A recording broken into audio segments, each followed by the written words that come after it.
Now, our President Biden is likely to tout a drop in crime rates in tonight's State of the Union, and he's not the only Democrat doing so.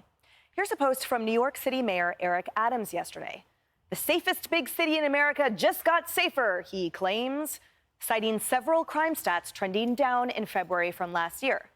But he left out subway crime, which has skyrocketed 13% over the first 2 months of this year. So much so that now Governor Hochul is deploying 750 National Guardsmen to city subway stations over a rise in violent crime.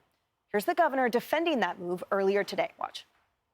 If people are feeling unsafe and won't come, then I have to do something about it. Because when you have a subway conductor with his throat slashed, and I spoke to the doctor who saved him yesterday, it's extraordinary, and another conductor hit with a glass bottle. That was like, what, just an hour after you made this announcement yesterday? Exactly. So guess what? We're going to take some strong action. All this is a deterrent. Saying, you want to commit a crime? Go somewhere else, okay, not on our subway. So you're going to have the National Guard there, and they're going to search bags? Randomly. There is a statistical... What happens if you don't want your bag searched? Then go home. We're not going to search you. You can say no, but you're not taking the subway. Oh. Harris, the comment I wanted to focus on from her is when she said, my #1 priority is the safety of all New Yorkers, defending her decision to move National Guardsmen down there. But I remember in her first day of office when she sent a letter to DA Alvin Bragg. Remember that, when she said basically ship up or shape out, and then nothing. So if safety really was a priority for her, then why can we rewind, or can't we rewind to go back and have her implement and enforce those policies back then? Why didn't she remove him from office? And now we have to put National Guardsmen in place? Too little, too late. Politics is a blood sport. And it's not fighting for us, the people. I don't live in New York.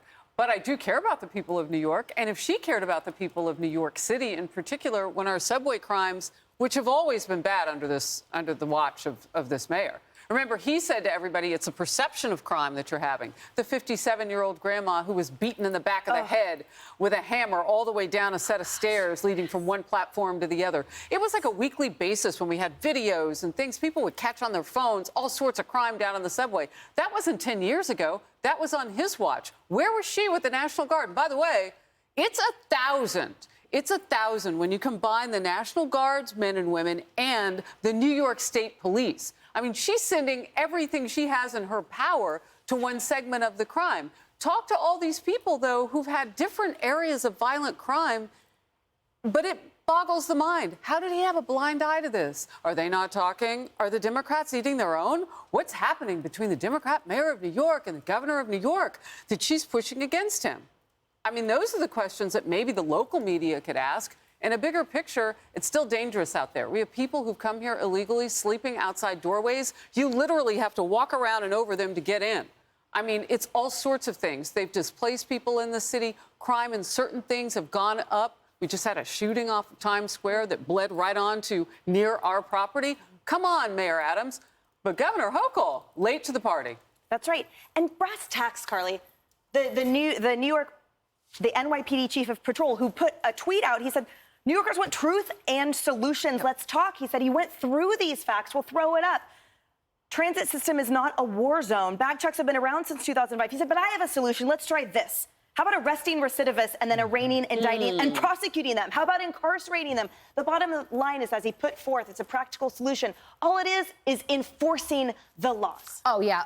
So I think that adding National Guards members to subway systems is going to be a welcome sight. I was talking to somebody who takes a subway from the Bronx every single morning to get into work, works an overnight shift. And I said, do you ever see police officers in the subway? This was just this morning, even before I found out about this story. And he said, never. But he sees a lot of homeless people riding the subways and folks who look mentally unstable. So if you think about that population mixed in with regular commuters in a metal tube with no security, it's no wonder that crime is going through the roof when it comes to transit crime.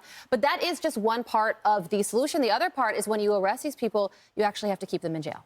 And that's what the tweet is that you were just talking about. And I just want to point out that if your name is Tom Cotton and you're a senator, you should be skipping through your day today, because he wrote an op-ed in the New York Times and was called a racist for it, for calling for the National Guard to be sent in to stop stop crime during the Black Lives Matter protests. And now you have 4 years later, Kathy Hochul sending in the National Guard to stop crime in the subway system. She should testify at the trial for Daniel Penny as someone who can talk about just how dangerous it can get down there. And when you have the resources to send 1,000 people, plus I understand some mental health capabilities that she's sending down to, some support for that. Yeah. Maybe she has a story to tell. That's right. And bottom line, Kaylee, we defunded the police to deploy troops. Right. That is the Democrat solution. That's exactly what I was thinking. I mean, when I was in the White House in 2020, that was the rallying cry, defund the police. And it came on the heels of abolish ICE, these big leftist dreams. And it is so ironic to me. So now it's gotten so bad. We tried it your way. You got Gascon, you got Chesapeake, you got these liberal, crazy DAs. The cities have been destroyed. And now you're going to send in the National Guard. But oh, wait, when President Trump offered, and I had to look this up just to ensure, federal officers to Portland when they were trying to burn a courthouse, what happened?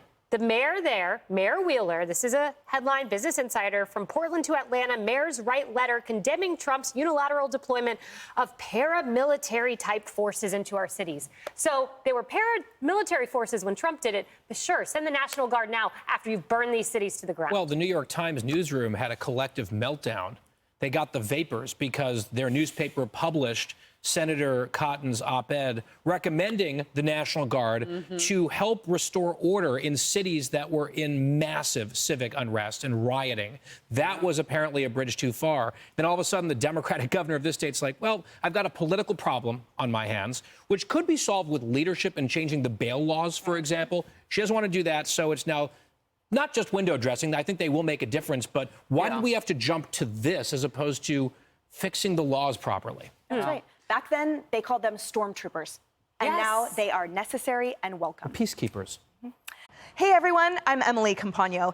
Catch me and my co-hosts Harris Faulkner and Kaylee McEnany on Outnumbered every weekday at 12 p.m. Eastern. Or set your DVR. Also, don't forget to subscribe to the Fox News YouTube page for daily highlights.